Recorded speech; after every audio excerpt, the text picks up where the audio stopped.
Ya, nisbat kepada salafi itu sudah ada disebutkan oleh Imam As-Sam'ani di dalam kitab Al-Ansab. Kitab Al-Ansab ini semua nasab yang pernah dipakai oleh umat Islam dari masa Nabi sampai di masa Sam'ani ada di situ disebutkan. Dari nasab-nasab para rawi, para ulama. Ada di situ. Salah satunya nasab as-salafi. Salafi nisbat kepada keyakinan, kepada agama, mengikuti jalan para as-salaf as-salih. Itu ada di situ. Ya. Jelas ya? Ya kalau dia bilang baru, ya memang karena dia baru lahir. Ya. Orang yang baru lahir wajar lah, biarkan saja. Dia berbicara tentang Wahabi. Ya, ditanya, pendapatnya apa itu Wahabi? Maka dikatakan bahwa Wahabi katanya diambil dari kata Muhammad bin Abdul Wahab. Maka pengikutnya disebut Wahabi. Ya. Ini sudah memberikan opini ya. Seperti itu. Ini saya beri contoh. Bagaimana sebagian orang, sangat gampang sekali memberikan dari opini-opini. Iya. Terus katanya, tapi karena nama ini sudah terlalu buruk, negatif, maka berganti baju. Ya. Berganti baju. Dalam sebuah riwayat, berganti casingnya. Ganti baju, jadi apa bajunya sekarang yang baru? Katanya salafi. Nah, bajunya yang baru. Jadi Wahabi itu baju lama. Salafi itu baju apa? Baju barunya. Ya. Masya Allah. Ini salafi dia bicara lebih jauh lagi. Salafi itu adalah orang yang mengikuti jalan apa? Jalan as-salaf. Ya, nisbat kepada salafi itu sudah ada disebutkan oleh Imam As-Sam'ani di dalam kitab Al-Ansab. Kitab Al-Ansab ini semua nasab yang pernah dipakai oleh umat Islam dari masa Nabi sampai di masa Sam'ani ada di situ disebutkan. Dari nasab-nasab para rawi, para ulama. Ada di situ. Salah satunya nasab as-salafi. Salafi nisbat kepada keyakinan, kepada agama, mengikuti jalan para as-salaf as-salih. Itu ada di situ.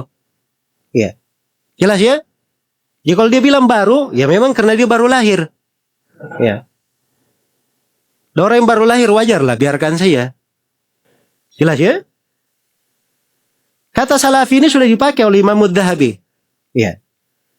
Imam Adz-Dzahabi berkata tentang Ibnu Salah, Abu Amr Ibnu Salah, penulis kitab Ulumul Hadits. Ya.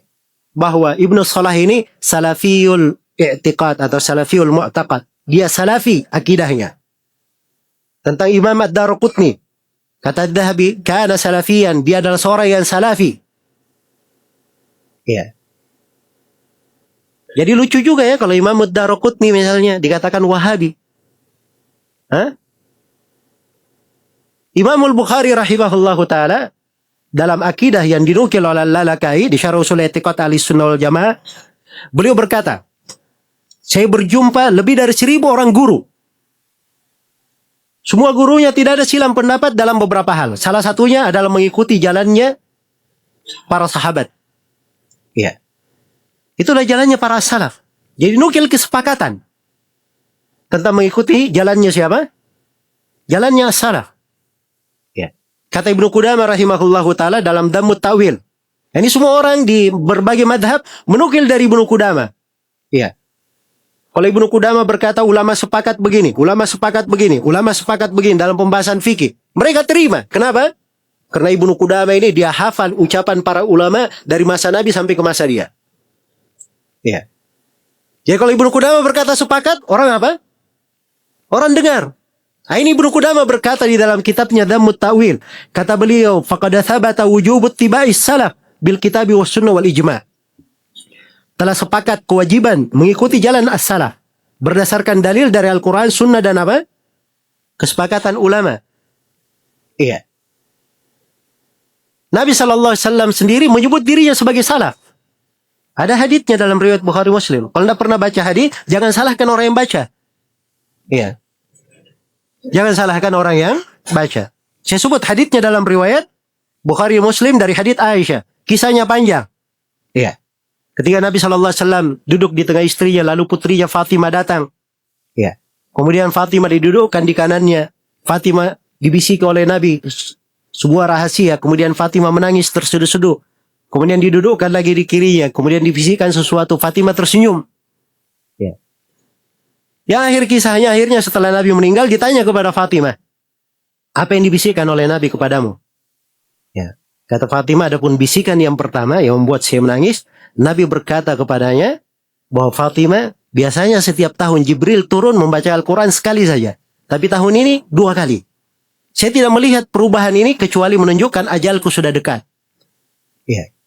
Maka kata Nabi kepada putrinya, fattakillaha wasbiri fainahu ni'mas salaf ana laki. Bertakwalah kepada Allah dan bersabarlah. Sesungguhnya sebaik-baik salaf untuk kamu adalah saya. Nabi menyebut dirinya sebagai apa? Sebagai salaf. Jadi kalau kita berkata salafi nisbat kepada Nabi SAW dilarang atau tidak? Tidak ada yang melarangnya. Iya. Hal yang disepakati menerima jalan as-salaf. Para ulama bernisbat kepadanya. Sampai disebutkan oleh As-Sam'ani di kitab Al-Ansab. Kok tiba-tiba orang yang baru datang, baru lahir kemarin sore, ya mengeritik tentang penggunaan apa? Penggunaan salafi. Itu pun kita tidak mengharuskan orang pakai kata salafi. Ya, silahkan pakai ahli sunnah wal jamaah, ahli hadith, at-taifatul mansurah, silahkan. Ya. Salafi itu, dia bukan organisasi. Ya. Dia bukan kaplingan sebagian orang. Ya. Salafi ini bukan cap yang stempel dan mereknya itu ya sudah dimiliki oleh sebuah perusahaan. Siapa yang berpegang dengan Al-Quran dan Sunnah mengikuti jalan Nabi SAW, itulah salafi namanya. Dia ahli sunnah wal jamaah. Apapun warga negaranya, bagaimanapun warna kulitnya, apapun bahasanya. Yang jelas dia berpegang dengan Al-Quran dan Sunnah sesuai dengan jalan Nabi SAW dan para sahabat. Ya. Para as-salaf, maka itulah yang disebut dengan nama apa? Dengan nama salafi. Ini jangan mengaburkan. Ya. Jangan mengaburkan. Jelas ya? Kata salafi itu sudah dipakai dari dulu. Ya. Ini mereka ingin kaburkan bahwa salafi ini pembahasan apa? Pembahasan baru. Ini baru muncul. Karena Wahabi katanya sudah negatif, sekarang ganti casing, ganti baju. Ya. Ya, warna baru lagi namanya. Bajunya yang baru namanya apa? Salafi. Assalamualaikum.